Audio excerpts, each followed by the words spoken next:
From Visigothic kings and Islamic caliphates to imperial conquests and modern-day scandals, the Spanish monarchy has seen it all. This isn't just the story of kings and queens. It's the story of a nation constantly rewriting its identity through power, politics, and wars. But before we dive in, where in the world are you watching this from? Drop your country and the time in the comments. I'd love to see how far and wide history travels. Long before Spain became a global empire, or even a unified country, it was a fragmented land, torn between collapsing Roman rule and rising barbarian tribes. And out of that chaos, one tribe would lay the first real foundation for Spanish monarchy, the Visigoths. The Visigoths weren't native to Iberia, they were outsiders, Germanic warriors who had once sacked Rome itself. But after centuries of wandering through Europe, they settled in what we now call southern France and northern Spain. It was here, in the 5th century, that they began to carve out a kingdom of their own. When the Western Roman Empire finally crumbled around 476 AD, the Visigoths saw an opportunity. They swept into the Iberian Peninsula and slowly took control, establishing Toledo as their capital. What followed was the birth of the first true centralized monarchy in the region. But let's be clear, this was no fairy tale kingdom. The early Visigothic kings ruled through fear, war, and strict hierarchy. Power often passed not by peaceful succession, but through murder and rebellion. One king, Leovigild, even went to war against his own son, who had converted to Christianity against his father's wishes. Religious conflict became a defining feature of this kingdom. While the Visigoths followed Arian Christianity, a sect considered heretical by the Roman Church, the local population remained Roman Catholic. It created deep tension. But in 589 AD, everything changed. King Recaredbai converted to Catholicism, aligning the monarchy with the majority of the people. It was a smart move, one that helped solidify royal power and reduce civil strife. Despite this, unity was always fragile. The Visigothic kingdom had no stable system for choosing kings. Nobles often manipulated, replaced, or even assassinated rulers. Still, the monarchy endured for over 2 centuries until disaster struck. In 711 AD, Muslim armies from North Africa crossed into Iberia. The Visigoths were ill-prepared. Their last king, Roderick, died in battle, and within a few years, nearly the entire peninsula fell under Islamic control. Just like that, the Visigothic kingdom collapsed. But its legacy would live on. It introduced the very idea of kingship to Iberia, a legacy that future monarchs, Christian and otherwise, would claim as their own.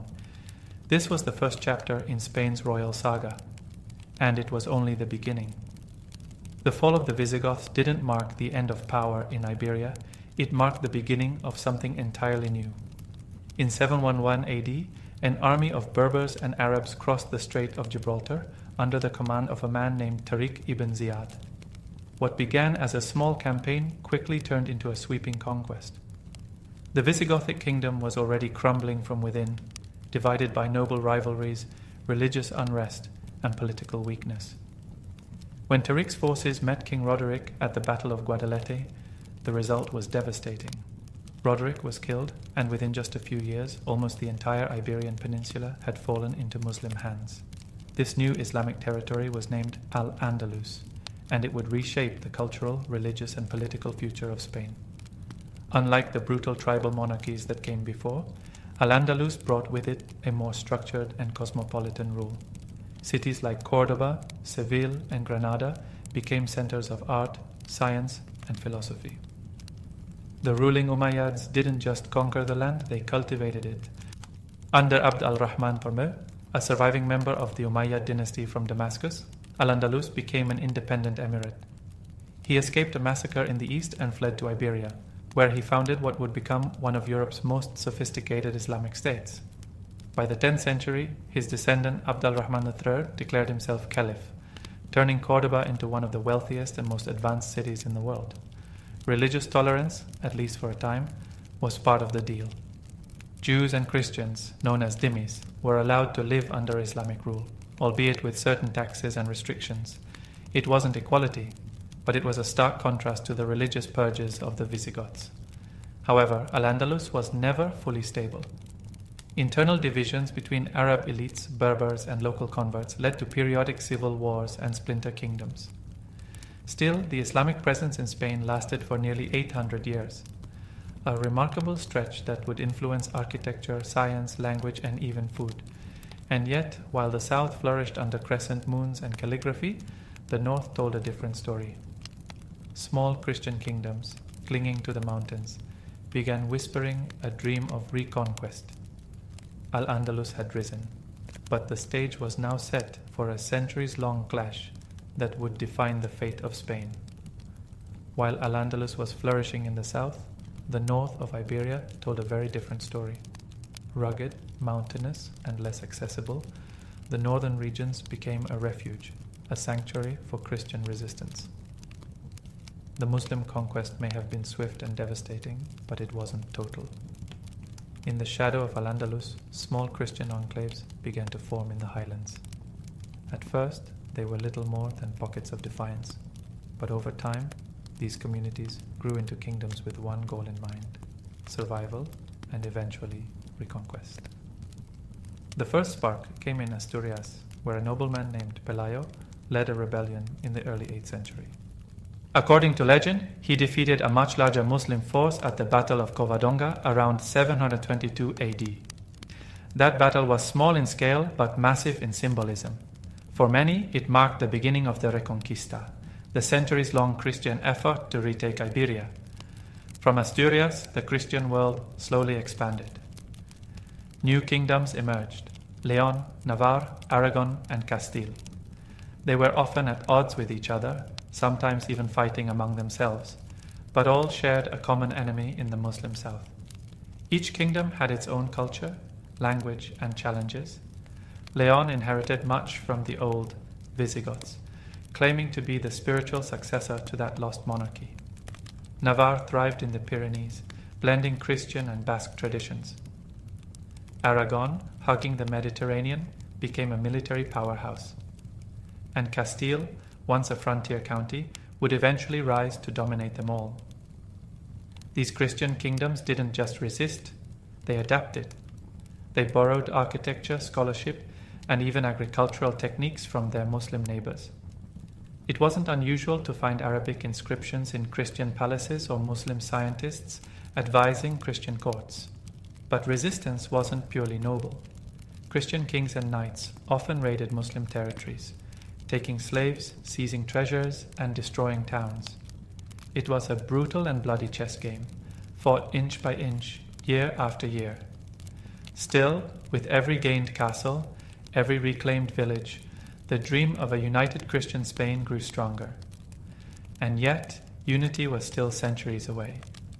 For now, the Christian North remained deeply fragmented, a patchwork of crowns, each with its own ambitions, alliances, and rivalries. The Reconquest had begun, but the road to a single Spanish monarchy would be long, messy, and full of betrayal. The word Reconquista echoes with the weight of nearly 800 years of history. It wasn't a single war, nor was it led by one ruler or one kingdom. Instead, it was a slow-burning generational movement, equal parts faith, ambition, and survival. And by the 9th century, it had begun in earnest. As Christian kingdoms in the north gained strength, they pushed further south, testing the borders of Al-Andalus. It wasn't a continuous campaign. There were long pauses, uneasy truces, and even alliances between Christian and Muslim rulers. But the underlying mission never changed: to reclaim Iberia for Christianity. Each century brought a new wave of momentum. The kingdom of Leon expanded into Galicia and pushed into central Iberia. Navarre rose to prominence in the Pyrenees, while Aragon secured the eastern mountain passes. But the real game changer was Castile. Originally a cluster of fortified towns, castillos, defending the frontier, Castile evolved into a full-fledged kingdom with an appetite for conquest. In the 11th century, the balance of power began to shift. The once mighty Caliphate of Cordoba collapsed into smaller Muslim states called taifas, many of which were weak and divided. Christian kings took advantage, launching military campaigns and demanding tribute from their Muslim neighbors. Gold flowed north, sometimes as ransom, sometimes as protection money. This period also saw the rise of legendary figures, none more famous than El Cid, Rodrigo Diaz de Vivar. A complex and controversial knight, he fought for both Christian and Muslim rulers, driven more by loyalty and survival than ideology. His name became immortalized in Spanish folklore as the ultimate Christian warrior, though the truth was far more nuanced. By the late 11th and 12th centuries, the crusading spirit had arrived from Europe. Christian knights from France and beyond poured into Iberia, encouraged by popes who declared the Reconquista a holy war. The line between faith and politics blurred even further. Cities like Toledo and Zaragoza fell back into Christian hands. Churches replaced mosques, and Latin returned to the courts. But with every advance came retaliation. North African dynasties like the Almoravids and Almohads crossed into Spain to support Muslim forces, reigniting the flames of war. The Reconquista wasn't just a war of swords, it was a clash of civilizations, and it was far from over. By the 12th and 13th centuries, two Christian kingdoms began to outshine all others in the Iberian Peninsula, Castile and Aragon. They weren't just regional powers anymore, they were the future architects of a united Spain. Let's start with Castile. Castile's rise was swift and aggressive. Originally a frontier territory within Leon, it broke away and formed its own kingdom in the 10th century. Its name came from the countless castles that lined its borders, defensive strongholds against Muslim incursions. But Castile wasn't content to just defend. It conquered. By the reign of Ferdinand III in the 13th century, Castile had absorbed Leon and taken massive swaths of territory from Muslim states, including the prized city of Cordoba. Ferdinand earned the title the Saint for his religious zeal, but his conquests were anything but merciful. Still, under his leadership, Castile grew in both land and power, becoming the dominant Christian force in central and western Iberia. Then there was Aragon, Castile's formidable counterpart to the east. Where Castile expanded inland, Aragon looked to the sea. Under rulers like James Thurs, Aragon conquered Valencia, Mallorca, and parts of southern France. Aragon wasn't just a kingdom, it became a crown, a loose federation of regions, including Catalonia and later Sicily. Its strength came from trade, naval power, and a shrewd balance between monarchy and local autonomy. The two kingdoms had different personalities. Castile was land-hungry, religiously hardline, and culturally conservative. Aragon was more cosmopolitan, outward-looking, and commercially minded. But both shared one critical goal: the recovery of Iberia from Muslim control. The 13th century marked a golden era for both. Cities like Seville and Valencia were brought under Christian control, while Muslim rule was pushed back to a single surviving kingdom, Granada. Despite their power, Castile and Aragon were rarely at peace with each other. They competed for land, influence, and prestige. Royal marriages tried to bridge the gap, but tensions always lingered. Each kingdom saw itself as the rightful leader of a future united Spain. The Reconquista was approaching its end, but a united Spain was still just a dream. For now, the fate of the Iberian Peninsula rested in the hands of these two giants, each powerful in its own right, but destined to become even more powerful together. By the mid-15th century, Iberia was still divided. Castile and Aragon dominated the map, but they remained politically separate and frequently at odds. Yet in 1469, a single marriage would change the course of Spanish history forever. That year, Isabella of Castile married Ferdinand of Aragon. On the surface, it looked like a typical dynastic union. Two young royals tying the knot to secure alliances and consolidate power. But this wasn't just a marriage of thrones, it was the beginning of something far more significant: the unification of Spain. Isabella was heir to the Castilian throne, while Ferdinand was the crown prince of Aragon. Their marriage was controversial. It wasn't officially approved by the Pope at first, and many Castilian nobles opposed it, fearing Aragonese influence. But Isabella and Ferdinand were determined. They shared a vision of a united Christian Spain, one that could rival the great powers of Europe. When Isabella became Queen of Castile in 1474, and Ferdinand became King of Aragon in 1479, the two crowns remained technically separate. Each kingdom kept its own laws, languages, and institutions.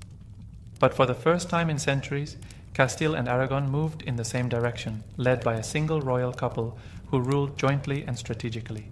Isabella and Ferdinand earned the title Los Reyes Católicos, the Catholic monarchs, for their zealous pursuit of religious unity. Together, they launched the final push to conquer Granada, the last Muslim stronghold in Iberia. But more on that in the next chapter. Beyond warfare, their marriage also laid the groundwork for administrative reform. They centralized authority, tamed rebellious nobles, and strengthened royal justice. Under their rule, the monarchy became more organized, more authoritative, and more feared. But it wasn't just about power, it was about image. Isabella and Ferdinand presented themselves as chosen by God to lead a united Christian kingdom. They sponsored scholars, expanded royal bureaucracy, and most famously, funded explorers who would change the world. Their union didn't legally merge Spain into one country, not yet, but it created a shared destiny. 2 thrones, 1 agenda, and soon an empire. In marrying each other, Isabella and Ferdinand didn't just shift the balance of power in Iberia, they lit the fuse that would explode into one of the most powerful monarchies in human history.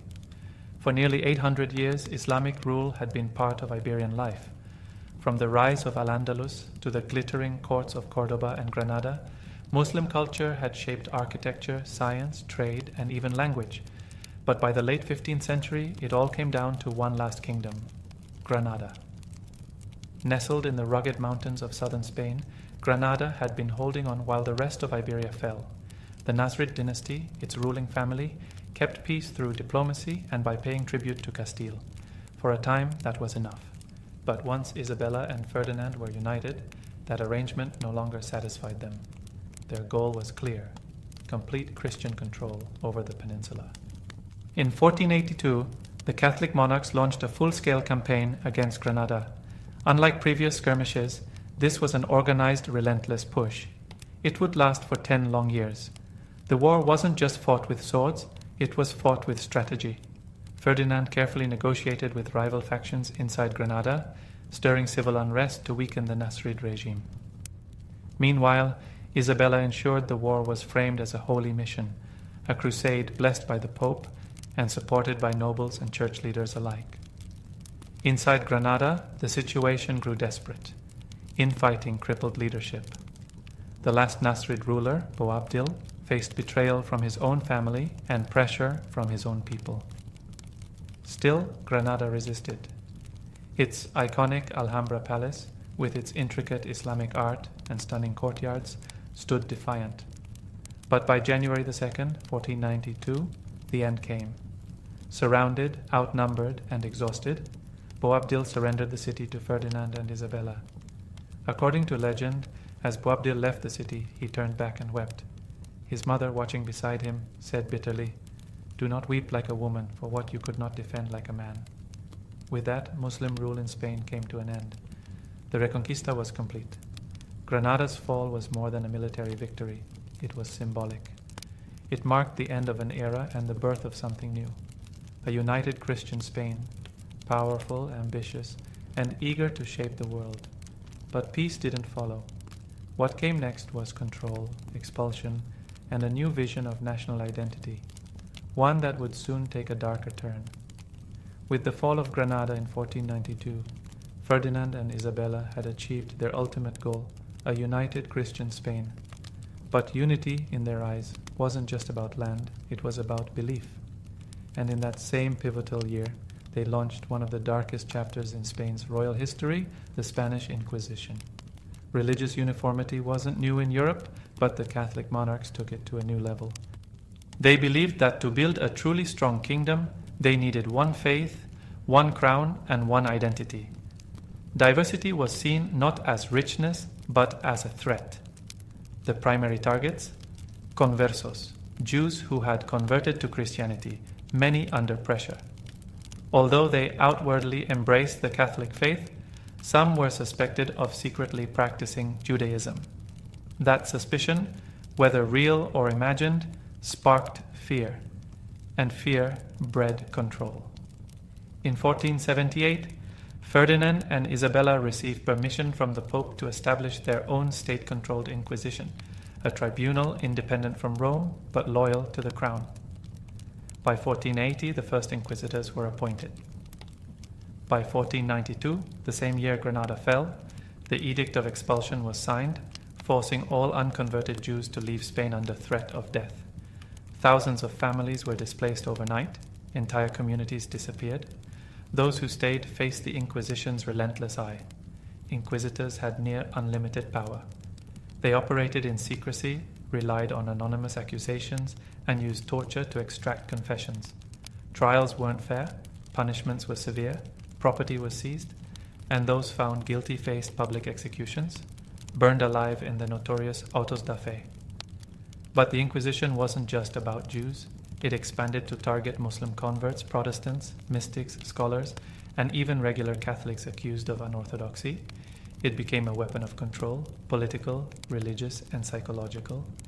And yet, for many Spaniards, the Inquisition wasn't questioned. It was seen as divine justice. The monarchy used it to project power and moral superiority, shaping Spain into a nation that equated loyalty to the crown with loyalty to the church. Behind the grandeur of Isabella and Ferdinand's rule, the conquests, the diplomacy, the exploration, lay this shadow. A system built on suspicion, fear, and forced conformity. The Inquisition would last for over 3 centuries, becoming one of the most infamous institutions in European history. And yet, even as Spain cleansed itself within, it was turning its eyes outward, toward the unknown, toward the West, and toward a new world. 1492 wasn't just the year the Catholic monarchs conquered Granada or expelled the Jews. It was also the year that changed the world forever, thanks to a bold, stubborn explorer named Christopher Columbus. Columbus, a Genoese sailor with grand dreams, believed he could reach Asia by sailing west across the Atlantic. For years he pitched his plan to European courts, Portugal, England, France, but was repeatedly rejected. His idea seemed mad, even dangerous. Most thought the voyage would end in disaster, but Isabella of Castile saw something in him. Maybe it was ambition, maybe desperation, or maybe the hope of beating Portugal in the global exploration race. Whatever the reason, in April 1492, she and Ferdinand agreed to fund Columbus's voyage. They gave him ships, a crew, and a contract promising him titles, wealth, and power, if he succeeded. On August 3, 1492, Columbus set sail with 3 ships, the Niña, the Pinta, and the Santa Maria. After more than 2 months at sea, just when his crew was on the verge of mutiny, they spotted land. But it wasn't Asia. It was an island in what we now call the Caribbean. Columbus believed he had reached the Indies. He called the native people Indians and claimed the land for Spain. He had no idea he'd stumbled upon a continent unknown to Europeans. But it didn't matter. The door had been opened, and Spain would be the first through it. Columbus returned to Spain a hero. Gold, spices, exotic animals, and enslaved people were paraded before the royal court. The monarchs were thrilled. They funded more voyages, more ships, more conquests. What began as a gamble became a global empire. In the decades that followed, Spanish explorers, conquistadors, swept through the Americas. Cortés toppled the Aztec Empire. Pizarro crushed the Incas. From Mexico to Peru, vast civilizations fell under the Spanish sword. Spain didn't just grow, it exploded. It became the richest, most powerful kingdom in Europe, flush with gold and silver from the New World. The monarchy now had the resources to dominate politics, fund wars, and shape the course of European history. The age of Spanish imperial monarchy had begun. But with great power comes even greater challenges, and the next king would inherit an empire bursting at the seams. By the early 1500s, Spain had transformed from a patchwork of kingdoms into a rising empire. But with the death of Ferdinand in 1516, a new figure would take the throne, one whose inheritance would stretch far beyond the borders of Spain. His name was Charles I of Spain, and his rise marked the beginning of the Habsburg dynasty.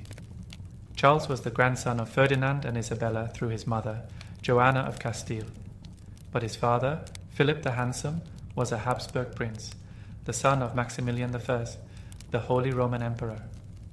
When Charles was just 16, both his grandfathers died, leaving him with an inheritance so vast it made him the most powerful monarch in Europe. By 1519, Charles was not only King of Spain, but also elected Holy Roman Emperor, becoming Charles V. No king before him had ever ruled such a wide and scattered domain. His territories included Spain, the Netherlands, Naples, Sicily, the Americas, parts of Austria, and influence across Germany. His empire was so massive that it was famously said, "The sun never sets on the Spanish Empire." But ruling such a vast realm came with enormous challenges. At home, Charles faced unrest. In Castile, a popular revolt known as the Comuneros Rebellion broke out, triggered by resentment toward his foreign advisors and the heavy taxes used to fund his European wars. Charles crushed the rebellion, but the resentment lingered. Abroad, he was constantly at war against France, the Ottoman Empire, and later the Protestant princes of Germany.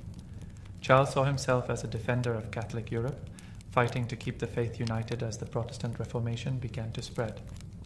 But his efforts stretched his treasury thin and drained the resources of his vast empire.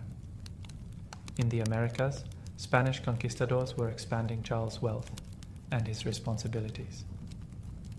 Gold flowed in from the New World, but so did reports of abuses, rebellions, and moral outrage from the clergy. By the 1550s, exhausted by decades of war diplomacy and religious chaos, Charles made a rare decision. He abdicated. He split his empire in two. His brother Ferdinand took the Holy Roman Empire, while his son Philip II inherited Spain and its global empire. Charles retired to a monastery, leaving behind a legacy of glory, conflict, and the heavy burden of holding too much power. When Philip II inherited the Spanish crown in 1556, he didn't just become King of Spain, he became ruler of the most far-reaching empire the world had ever seen.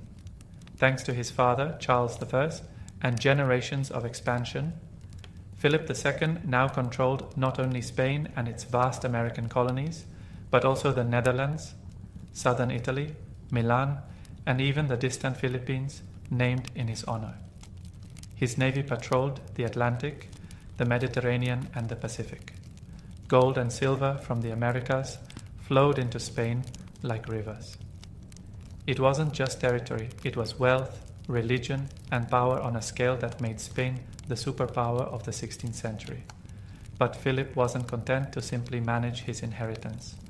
He believed deeply in his divine mission to defend Catholicism across the world. Protestantism was spreading fast in Europe, and Philip saw it as a direct threat to both his crown and his soul.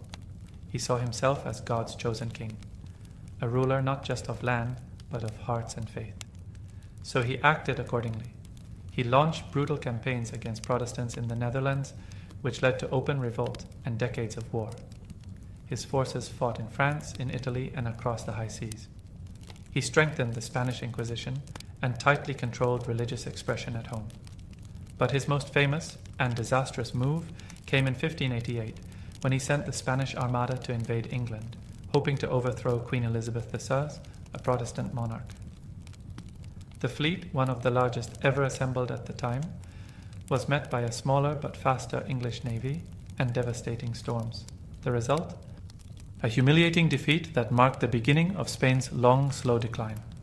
Despite this, under Philip II, Spain reached its peak in terms of global reach. The wealth from the New World, the influence of the Catholic Church, and the control over so many territories gave the Spanish crown a sense of divine legitimacy.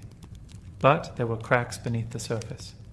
The constant wars, the reliance on colonial treasure, and the sheer weight of governing such a sprawling empire were taking their toll. Spain was powerful, but overextended. The seeds of trouble had been planted, and as history has shown time and again, no empire stays on top forever. By the late 16th century, Spain looked invincible on the surface. Its empire stretched across continents, its king, Philip II, held more territory than any other monarch in Europe, and its fleets sailed across every known ocean. But beneath the gold-plated facade, the empire was showing signs of stress. And in 1588, one disastrous event made those cracks impossible to ignore: the defeat of the Spanish Armada. The root of the conflict lay in religion and rivalry. England, under Queen Elizabeth I, had become a Protestant stronghold and a thorn in Philip's side. English privateers like Sir Francis Drake were harassing Spanish treasure ships, looting silver from the New World, and undermining Spain's maritime dominance. Worse still, Elizabeth had supported the Protestant rebellion in the Netherlands, which Philip ruled. To Philip, this wasn't just politics, it was a religious insult. He believed it was his sacred duty to overthrow Elizabeth and restore Catholicism to England. So he planned an invasion. The Spanish Armada, a fleet of over 130 ships, was assembled in one of the most ambitious naval operations of the age. It would sail through the English Channel, link up with Spanish forces in the Netherlands, and deliver a crushing blow to Protestant England. But almost nothing went according to plan. As the Armada moved north, it was harassed by smaller, faster English ships that used superior tactics and mobility to chip away at the fleet. The English avoided full confrontation and used fire ships, vessels set ablaze and sent into the anchored Armada to scatter the Spanish formation. Then came the weather. Violent storms battered the fleet as it tried to escape northward around Scotland and Ireland. Many ships were wrecked, others lost their way, and by the time the survivors returned to Spain, only half the original fleet remained. It was more than a military loss, it was a psychological blow. The myth of Spanish invincibility had been shattered. The defeat exposed the logistical weaknesses of Spain's overextended empire. It also emboldened Spain's enemies, especially England and the Dutch Republic, both of which would grow stronger in the coming decades. For Philip II, the Armada's failure marked the beginning of the end. Spain would remain powerful, yes, but it would never again dominate Europe as it once had. The defeat of the Spanish Armada was a turning point, but Spain's downward slide wasn't driven by battles alone. Much of its long-term decline came from within, from policies that choked diversity, drained talent, and tied the monarchy too tightly to religious dogma. Throughout the late 16th and 17th centuries, Spain was consumed by an obsession with religious purity. The Spanish Inquisition, originally created to monitor Jewish and Muslim converts, expanded its reach. It targeted anyone who deviated from strict Catholic orthodoxy: Protestants, mystics, even scientists and intellectuals. The monarchy, especially under Philip II and his successors, believed religious unity was essential to national strength. But in pursuing that vision, they crippled one of Spain's greatest assets: its people. In 1609, under Philip III, Spain took a drastic step. The crown ordered the expulsion of the Moriscos, Muslims who had converted to Christianity generations earlier, but were still viewed with suspicion. Over 300,000 people were forced to leave. Many were skilled artisans, farmers, and merchants. Their departure left vast regions depopulated and economically stagnant. Fields went untended, towns declined, and the local economies that had once thrived under cultural diversity began to wither. Meanwhile, the Inquisition continued to censor ideas, books, and academic freedom. Universities fell behind those of France, England, and the Netherlands. Spain, once home to the great intellectual exchange of Al-Andalus, became intellectually isolated. At the same time, the monarchy relied heavily on treasure from the Americas.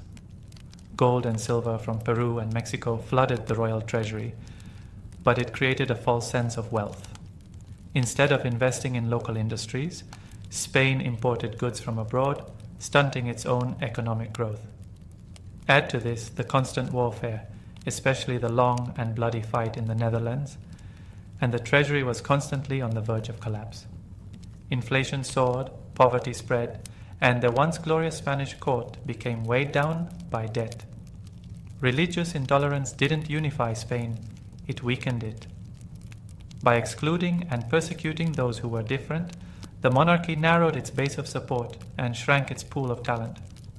It turned a once thriving multicultural empire into a brittle and dogmatic machine. Spain was still vast, still rich, still feared, but it was slowly hollowing out, and with each passing reign, the throne grew a little weaker. By the 17th century, the Spanish monarchy was crumbling from within, and at the center of its decline was the once mighty Habsburg dynasty. The Habsburgs had ruled Spain since Charles III, bringing immense power and prestige. But generations of carefully arranged marriages between royal cousins, uncles, and nieces had created a serious problem: inbreeding. Unlike other dynasties that married outside their borders for political alliances, the Spanish Habsburgs prioritized keeping the bloodline pure. Over time, this had devastating biological consequences. Infant mortality was high, mental and physical deformities increased, and each generation seemed weaker than the last. By the time Philip IV took the throne in 1621, the monarchy was clearly struggling. He was an intelligent man, but he leaned heavily on his favorite court minister, the Count Duke of Olivares, who pushed for aggressive military campaigns and centralization of power. These policies overextended Spain even further. The long and costly 30 Years' War dragged Spain deeper into debt, while internal revolts, like those in Catalonia and Portugal, eroded what little unity remained. Portugal would eventually break away in 1640, ending 60 years of Spanish rule. Then came Charles II, the last Habsburg king of Spain.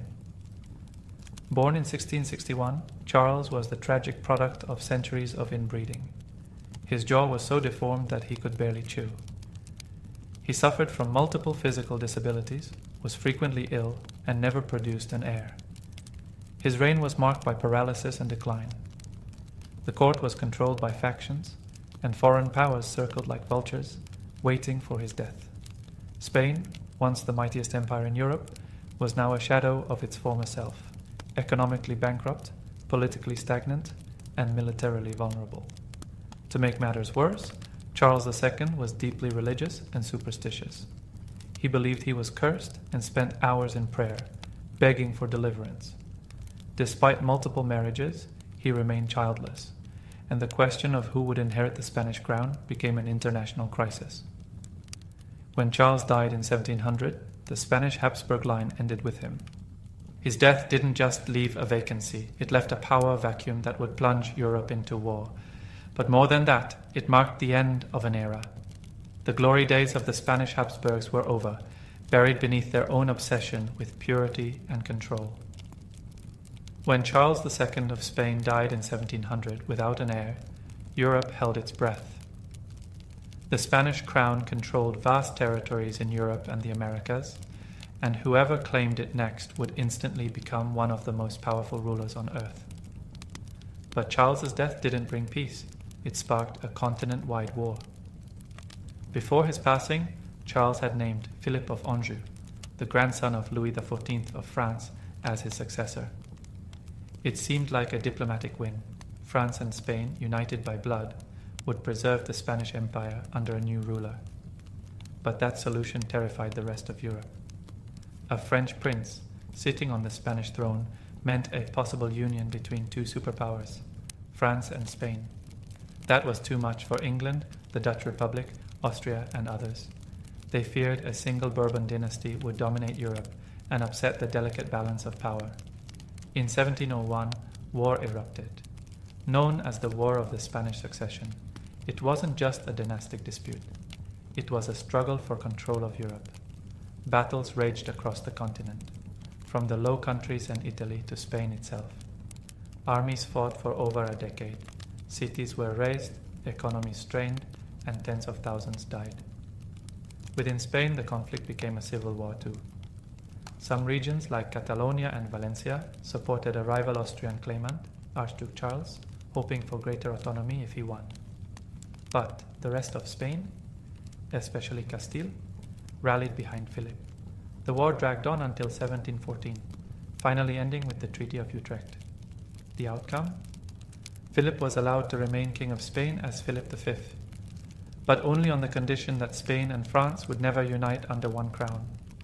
To restore balance, Spain had to give up several European territories: the Spanish Netherlands, Naples, Milan, and Sardinia, most of which went to Austria.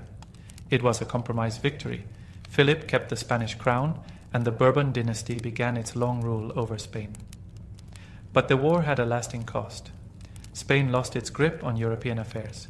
It remained a colonial power, but its influence on the continent was greatly reduced.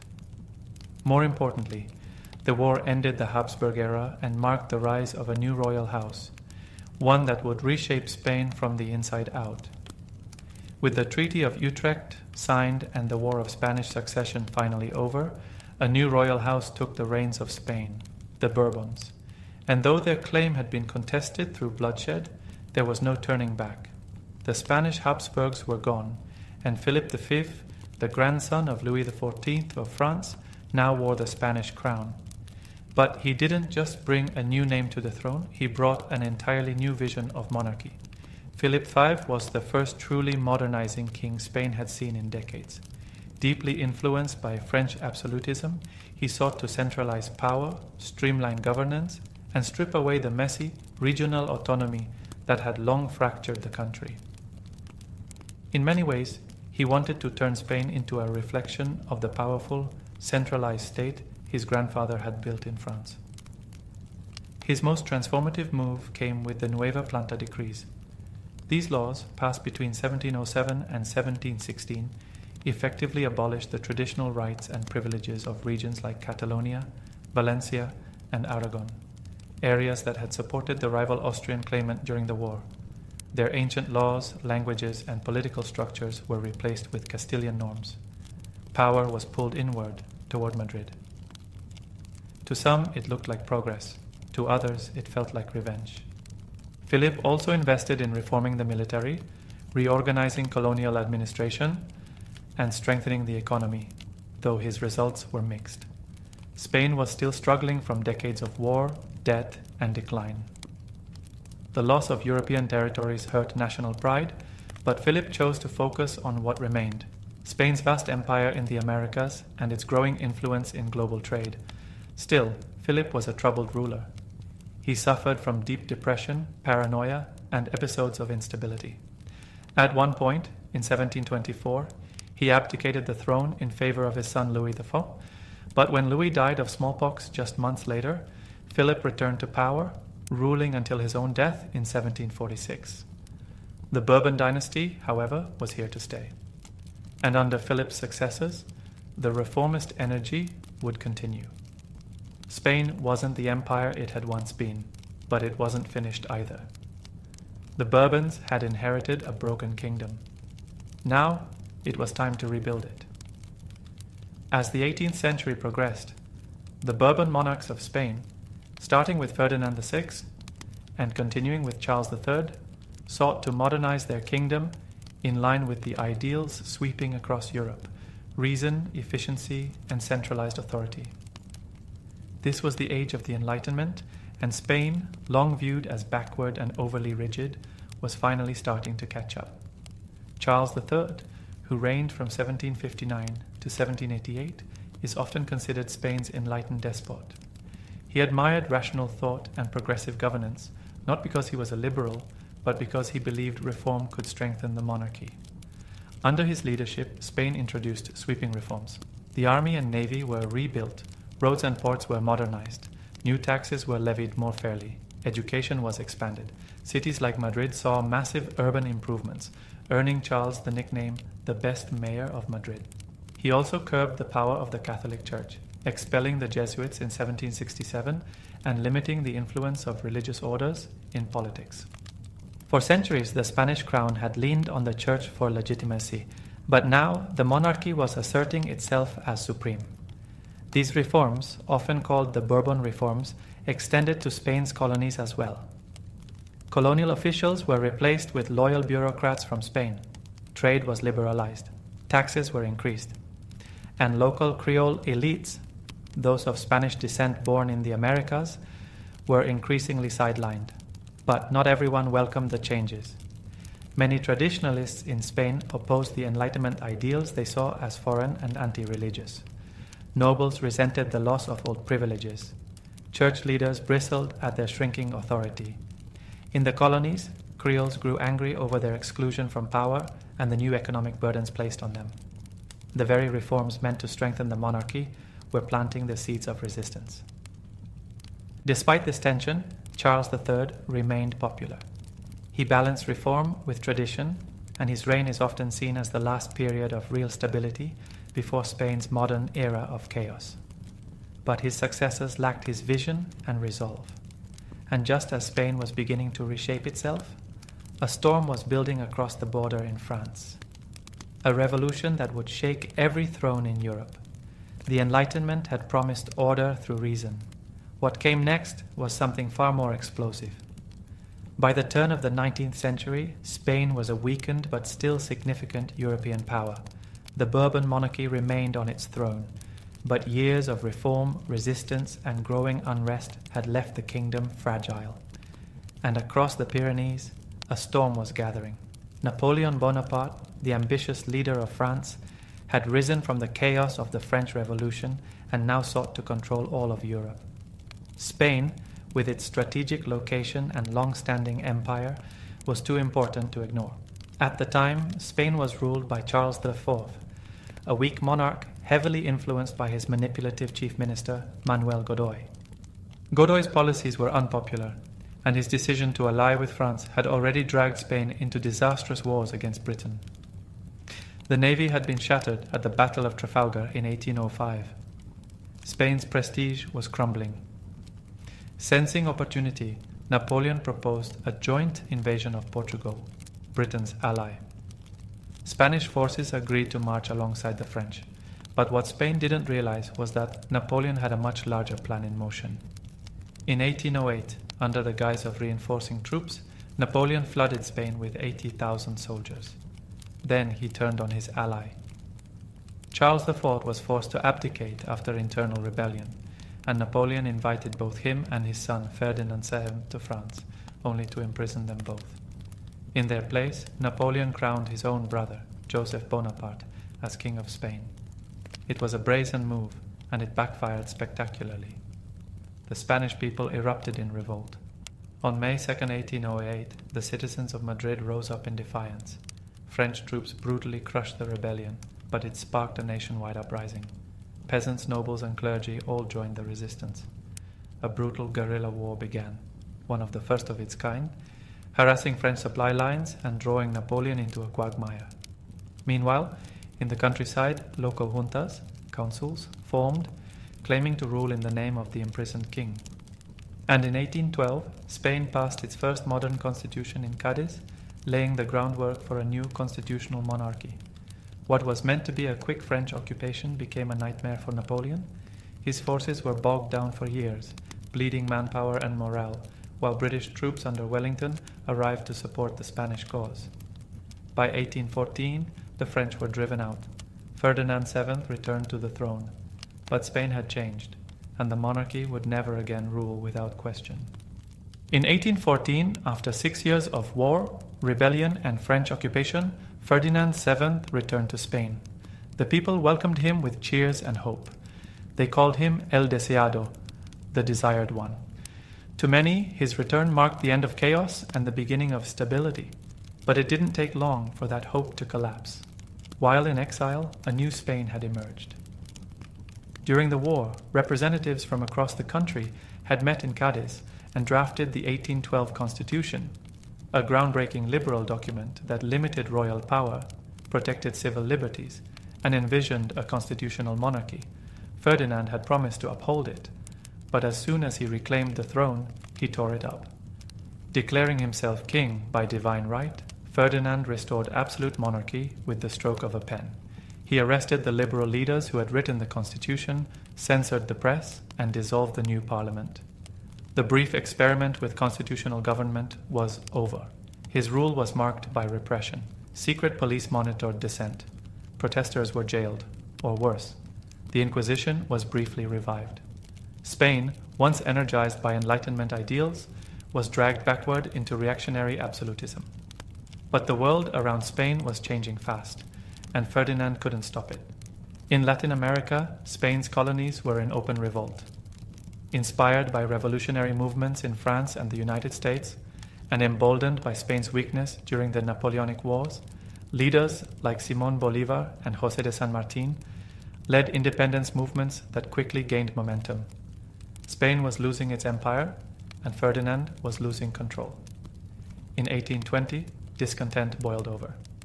a military revolt led by liberal officers forced the king to reinstate the 1812 constitution. For 3 years, Spain lived under what became known as the Liberal Triennium, but Ferdinand bided his time.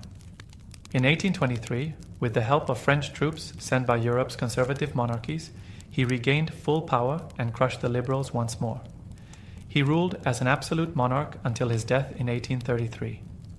Ferdinand VII's reign is remembered as a time of reaction, resistance, and regression. He returned to a country ready for reform, but refused to change. And in doing so, he planted the seeds for the civil wars and royal crises that would soon engulf Spain. The king had come back, but the kingdom had moved on. When Ferdinand VII died in 1833, he left behind more than a throne. He left a power vacuum that would throw Spain into decades of bloody conflict. The question was simple: who should rule next? But the answer would divide the country for generations. Ferdinand had no male heir. His daughter Isabella was just 3 years old when he died. But according to traditional succession laws, known as the Salic law, inherited from the Bourbons, women couldn't inherit the throne. Years earlier, however, Ferdinand had issued the Pragmatic Sanction, which overturned that rule and allowed his daughter to become queen. Liberals supported this change, seeing Isabella as a symbol of modernization and constitutional monarchy. But not everyone agreed. Ferdinand's brother, Don Carlos, rejected Isabella's claim. He saw himself as the rightful king and rallied conservatives, traditionalists, and devout Catholics to his cause. They became known as the Carlists, and in 1833 they rose in revolt. Thus began the First Carlist War, a brutal civil conflict fought between Isabelinos, who supported Queen Isabella II and liberal reforms, and Carlists, who sought to restore absolutism, protect the church's power, and maintain Spain's traditional social order. The war was vicious. Rural regions like the Basque Country, Navarre, and parts of Catalonia became strongholds for Carlist forces. The Isabelinos, backed by urban liberals and the Spanish government, fought to hold the country together under a modern constitution. After 7 years of fighting, the Isabelinos won. Isabella II was confirmed as queen, but the Carlism movement didn't die. It became a permanent undercurrent in Spanish politics, a conservative rebellion waiting for its next opportunity. That opportunity came again in 1846 and later in 1872, with 2 more Carlist wars, each reflecting Spain's deeper struggle between old and new, faith and progress, monarchy and democracy. Isabella's reign, though victorious at first, was far from stable. Her rule was marred by political corruption, military interference, and scandal. She was eventually deposed in 1868 and forced into exile. The Carlist question haunted Spain well into the 20th century. More than just a fight over a crown, it represented a country torn in two, between the traditions of the past and the demands of the future. Spain had chosen Isabella, but it had not yet found peace. In 1886, Alfonso XIII was born into a country still reeling from internal divisions, political instability, and colonial losses. He became king the moment he was born, literally. His father, Alfonso XIII, had died months earlier, and Spain placed its hopes in the infant monarch to restore dignity and order to the troubled Bourbon dynasty. But the decades ahead would prove anything but stable. As Alfonso XIII grew into his role, he embraced the idea of being an active monarch. He didn't simply reign, he interfered. He met with generals, meddled in government affairs, and played favorites. While some admired his confidence, many others saw him as impulsive and politically tone-deaf. At the turn of the 20th century, Spain was no longer a great empire. The disastrous loss of Cuba, Puerto Rico, and the Philippines in the Spanish-American War, 1898, had dealt a humiliating blow. The Spanish people were wounded culturally and economically, and a sense of national identity crisis took hold. Alfonso's reign saw a carousel of unstable governments. Liberals, conservatives, and dictators all took their turn. The military became increasingly politicized. Strikes, riots, and uprisings broke out. In 1909, the tragic week in Barcelona saw violent clashes between workers and the army, exposing the raw nerves of social inequality. Then came World War I. Spain remained neutral, but the war still divided the nation between pro-Allies and pro-Germans. Meanwhile, inflation, poverty, and political polarization worsened. In 1923, a frustrated military officer, Miguel Primo de Rivera, staged a coup with Alfonso's blessing. For the next 7 years, Spain lived under a dictatorship. Alfonso believed it would bring order, but instead it deepened the divide. When the dictatorship fell in 1930, Alfonso was left exposed, blamed for propping up tyranny. By 1931, the monarchy had lost all credibility. Municipal elections, intended as a referendum on local issues, turned into a referendum on the king himself. Republicans and socialists swept the vote. Massive crowds filled the streets demanding change. Alfonso III fled the country quietly and without a fight. He wasn't officially deposed, but the Second Spanish Republic was proclaimed the next day. After centuries of royal rule, Spain had entered a new chapter, one without a king.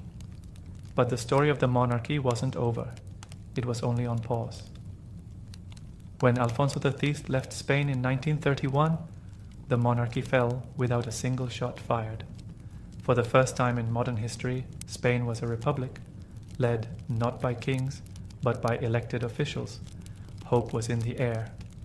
Workers, intellectuals, women, and minorities believed a new era of democracy, progress, and equality had begun. But the Second Spanish Republic would soon prove just as unstable as the monarchy it replaced. From the start, Spain was deeply divided. Liberals, socialists, and Republicans wanted sweeping reforms. Land redistribution, secular education, women's suffrage, and the weakening of the Catholic Church's power. On the other side were conservatives, monarchists, nationalists, and powerful landowners who viewed these changes as dangerous and un-Spanish. Tensions exploded quickly. Churches were burned, farmlands were seized, protests turned violent, governments rose and fell at dizzying speed. By 1936, Spain was politically fractured and bracing for civil war. That same year, a polarizing election brought a left-wing coalition, the Popular Front, to power. Alarmed by this, conservative factions in the military began plotting. Leading the conspiracy was a little-known general from the Canary Islands, Francisco Franco. In July 1936, Franco and other generals launched a military coup against the Republic. It was meant to be quick. Instead, it sparked the Spanish Civil War, a 3-year bloodbath that would scar the country for generations. The war was brutal, ideological, and deeply personal.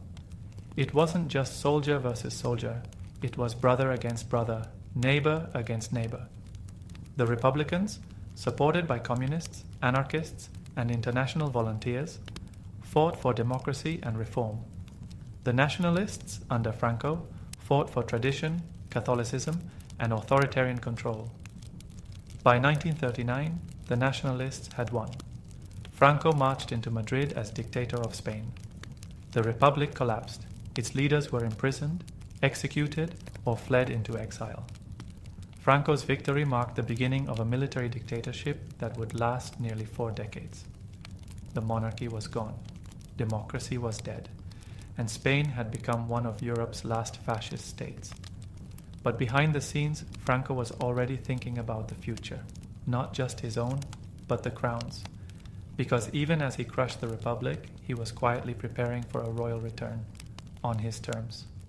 When Francisco Franco seized power in 1939, Spain became a nation frozen in time.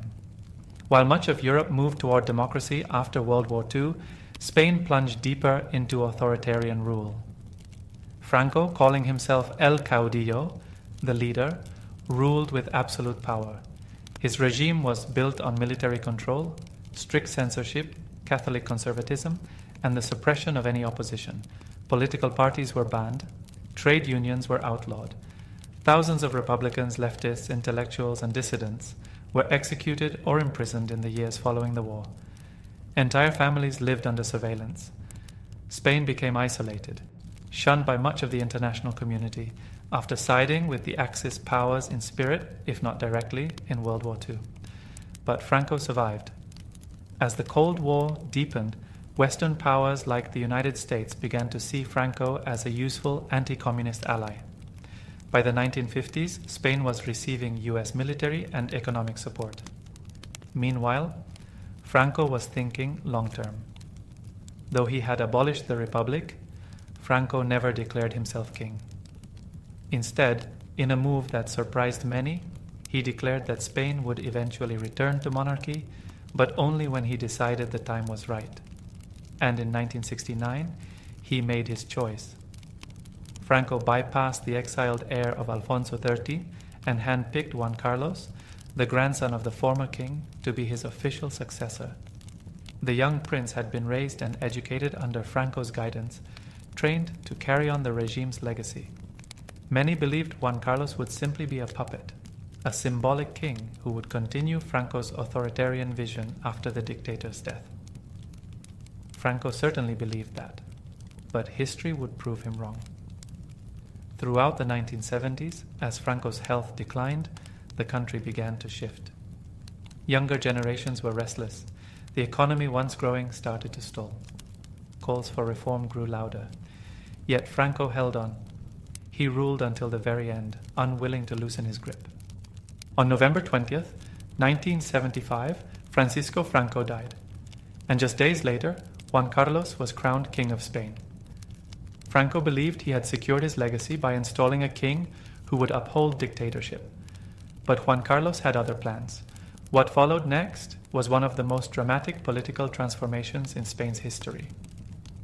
When Juan Carlos I took the throne in 1975, most of the world assumed he would be little more than a figurehead for Franco's legacy, a monarch handpicked by a dictator, loyal to the old regime. After all, he owed his position entirely to Franco's favor. But within months, Juan Carlos began to defy expectations. Quietly, then boldly, he distanced himself from Francoism. He understood something crucial. Spain was ready to change. The people, especially the youth, were done with censorship, fear, and authoritarian rule. They wanted freedom, and Juan Carlos was about to give it to them. He worked with reform-minded allies, including Adolfo Suarez, to dismantle the Francoist state from within. Together, they legalized political parties, called for free elections, and rewrote the laws that had kept Spain frozen for decades. In 1978, Spain adopted a new democratic constitution. It declared the country a parliamentary monarchy, where the king would reign but not rule. It recognized regional autonomy, protected civil rights, and, most importantly, put the power in the hands of the people. Juan Carlos had, essentially, dismantled the very system that created him. But the true test came in 1981. A group of Francoist military officers, angry at the pace of reform, stormed the Spanish parliament in an attempted coup d'etat. Armed men held lawmakers hostage on live television. It looked like Spain might collapse back into dictatorship, and then the king stepped in. Wearing his military uniform, Juan Carlos appeared on national TV and denounced the coup, ordering the army to remain loyal to the constitution. His speech was clear, forceful, and powerful. The coup collapsed within hours. That moment made him a national hero. Juan Carlos had not only legitimized democracy, he had defended it. His leadership helped heal a country haunted by civil war, division, and dictatorship. For decades afterward, he was respected across Europe as the monarch who chose his people's freedom over personal power. Under Juan Carlos, Spain rejoined the international community, joined the European Union, and became a vibrant democracy. It was one of the most successful political transitions of the 20th century, and it was led by a man everyone had underestimated. But even heroes have flaws. And Juan Carlos' story wasn't over yet. For decades, King Juan Carlos I was celebrated as the architect of Spain's democracy, a modern monarch who had stood for freedom when it mattered most. But time, power, and privilege can change perceptions. And in his later years, Juan Carlos's golden image began to crack. The first major blow came in 2012, while Spain was facing a brutal economic crisis, unemployment soaring, families losing homes, austerity measures taking their toll. The public discovered that the king had quietly flown to Botswana on a lavish elephant hunting trip. He He had gone with a wealthy businessman and was accompanied by a woman who was not his wife. And the only reason the trip became public, Juan Carlos had fallen and broken his hip, requiring emergency surgery and leaving a paper trail. Photos emerged, the king posing beside a dead elephant, dressed like a colonial big game hunter.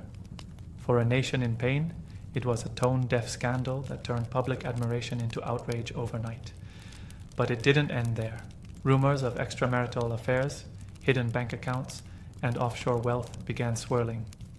One of the biggest scandals involved his former companion, Corinna Larson, who claimed he had transferred her millions in secret gifts. Investigations revealed trails of alleged money laundering, bribes, and shady business deals, some dating back to contracts with Saudi Arabia. While prosecutors struggled to pin criminal charges on him directly, the damage to his reputation was done.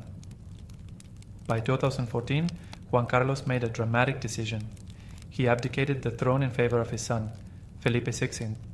The official reason? Age and declining health. But everyone knew the truth. The monarchy's credibility was fading fast, and the only hope of saving it was a clean break. Felipe VI, younger and scandal-free, represented a chance to reset. He immediately distanced himself from his father, pledged transparency, and renounced his personal inheritance from Juan Carlos. But the damage lingered. In 2020, Juan Carlos went into self-imposed exile, living in the United Arab Emirates. He left quietly, without ceremony. A king once beloved, now a symbol of excess and controversy. His rise had saved the monarchy. His fall nearly destroyed it. When Felipe VI ascended the Spanish throne in 2014, he inherited more than a crown. He inherited a monarchy on the edge of collapse. Public trust was at an all-time low. His father, Juan Carlos V, had gone from national hero to controversial exile. Scandal, corruption, and cynicism hung heavy over the royal family. Felipe's mission was clear: clean house and rebuild legitimacy. From the moment of his coronation, he projected a different image, more modern, more restrained, and sharply focused on transparency. He cut off his sister, Princess Christina, from royal duties after her husband was convicted in a massive embezzlement case. He renounced his inheritance from Juan Carlos and even stripped his father of royal titles to show that accountability would apply to everyone, even within the palace. Felipe also reduced the size of the royal household and published its expenses, a bold move in a country still dealing with economic hardship and distrust in public institutions. But for all his efforts, Felipe reigns in a very different Spain than the one his father inherited. Today, the king holds no real political power. Spain is a constitutional monarchy, and the king's role is largely ceremonial, opening parliament, attending state functions, and symbolizing unity. Yet, even that symbolism is under strain. In 2017, Felipe faced his biggest challenge yet: Catalonia's push for independence. After an illegal referendum and declaration of secession, the king gave a rare televised speech, firmly backing the Spanish constitution and denouncing the Catalan separatist movement. Supporters praised his defense of national unity. Critics accused him of inflaming tensions. Either way, the episode proved just how fragile the monarchy's role had become. Younger generations in Spain are increasingly skeptical of the monarchy altogether. Polls show growing support for a republic, especially among the youth. The crown, once a unifying force, now faces deep generational and regional divides. Felipe VI has done what he can. He's dutiful, scandal-free, and professional. But in many ways, he is a king caught between eras. He carries the weight of his father's legacy, but holds none of his influence. He rules without ruling, reigns without commanding, a crown still worn, but constantly questioned. After more than 1,000 years of kings, queens, empires, exiles, and restorations, the Spanish monarchy now stands at a crossroads, uncertain, fragile, and under constant scrutiny. Under Felipe VI, the crown has worked hard to restore integrity. His reign has been steady, clean, and professional. But even with these efforts, the question looms louder than ever. Does the monarchy still have a place in modern Spain? For some, the answer is yes. They see the monarchy as a symbol of stability and continuity in a country often rocked by political deadlock. Spain has faced 4 national elections in just a few years, and the king, though neutral, has played a critical role in facilitating government formation during times of deadlock. Supporters argue that abolishing the monarchy would only create more division in a nation already struggling to stay unified. But for others, the answer is a firm no. Republican sentiment, especially among younger generations and in regions like Catalonia and the Basque Country, continues to rise. The monarchy is seen by many as elitist, outdated, and inherently undemocratic. Critics argue that public offices should be earned, not inherited, and that modern Spain no longer needs a crown to define its identity. Add to that the lingering shadow of Juan Carlos. His exile, ongoing investigations, and unresolved controversies continue to tarnish the institution he once saved. Even with Felipe's clean image, the monarchy still carries the weight of past sins. And then there's the question of Princess Leonor, Felipe's daughter and heir. She represents the future of the monarchy. Young, educated, and poised, she has recently stepped into the spotlight, swearing allegiance to the Constitution on her 18th birthday. But will Spain still want a queen by the time she's ready to reign? That remains the great unknown. The Spanish monarchy has survived invasions, civil wars, coups, and revolutions. It has fallen and risen again, more than once. And today, it walks a delicate line, balancing tradition and reform, duty and symbolism, history and relevance. Its fate doesn't lie with kings anymore. It lies with the people. And in a world that's changing faster than ever, the future of Spain's oldest institution hangs on a single enduring question. Can a crown still earn its place when it no longer holds any power?